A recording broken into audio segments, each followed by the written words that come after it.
দুনিয়ার টাকার গোলাম নাটকে চলছে টানটান উত্তেজনা। এবার অফিসে এসে রিশাদকে কঠিন শাস্তি দিল শেহজাদ খান। এমনই একটি পর্ব দেখতে পাবো দুনিয়া টাকার গোলাম নাটকের দর্শকেরা। দুনিয়া টাকার গোলাম নাটকের সর্বপ্রথম পর্বটি পেতে আমাদের চ্যানেলটি সাবস্ক্রাইব করে রাখুন, কারণ আমাদের চ্যানেলে সবার আগে বলে দেওয়া হয় চ্যানেলের ভিডিওটি কখন ছাড়া হবে।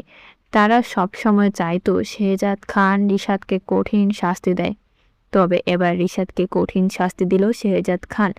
এমন একটি পর্ব সামনে আসতে যাচ্ছে, টান টান উত্তেজনা থাকবে সেই পর্বে। দুনিয়ার টাকার গোলাম নাটকে ইতিমধ্যে আমরা দেখতে পেয়েছি শেহজাদ ফাতেমার কাছাকাছি যেতে চাইছে, কিন্তু ফাতেমা শেহজাদকে এড়িয়ে যাচ্ছে। কোনোভাবেই শেহজাদ ফাতেমার কাছাকাছি যেতে পারছে না। এটা নিয়ে খুবই কষ্ট পায় শেহজাদ খান।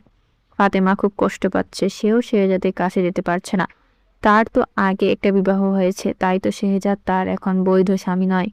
বৈধ স্বামী করতে হলে এবার নতুন করে ফাতেমাকে বিয়ে করতে হবে শেহজাদ খানের। এ কথা ভেবে মায়ের কাছে ছুটে যায় ফাতেমা।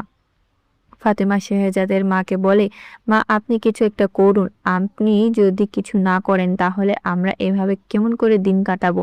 আমার কাছাকাছি আসতে চাইছে, কিন্তু আমি পারছি না ওকে আমার কাছে টেনে নিতে। আমি তো ওর এখন বৈধ স্ত্রী নই, আমার তো একটা বিবাহ হয়েছে, ওকে আমার নতুন করে বিবাহ করতে হবে, তাহলেই সবকিছু ঠিক হয়ে যাবে। এই কথা শুনে শেহজাদের মা ফাতেমাকে নিয়ে শেহজাদের কাছে আসে কথা বলার জন্য, কিন্তু শেহজাদের মুড দেখে কথা বলার সাহস পায় না তারা। কথা বলতে চাইলেও শেহজাদের ফোনে আরেকটা ফোন আসে। শেহজাদ খুব উত্তেজিত হয়ে পড়ে।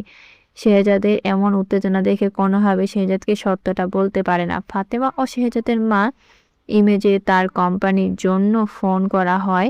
বলা হয় রিশাদ কোম্পানিতে সবকিছু উলটপালট করে ফেলেছে, সকল কাগজপত্র এলোপেন খেলছে। একথা শুনে রেজা শেহজাদ খান রেগে যায়। শেহজাদ খান তার সকল লোকজন নিয়ে অফিসে ছুটে আসে। সে ছুটে এসে রিশাদকে দেখে অবাক হয়ে যায়, বলে আপনি কে? আপনি আমার অফিসে কেন এরকমটা করছেন? এ কথা শুনে অবাক হয়ে যায় রিশাদ। আর তখনই রিশাদ বুঝতে পারে যে শেহজাদ তার স্মৃতিশক্তি ফিরে পেয়েছে। শেহজাদ রিশাদের কলার ধরে রিশাদকে অফিসের বাইরে বের করে আনে আর বলে, এত বড় সাহস হয় কি করে আমার অফিসে ঢুকে আমার কাগজপত্র সবকিছু উলটপালট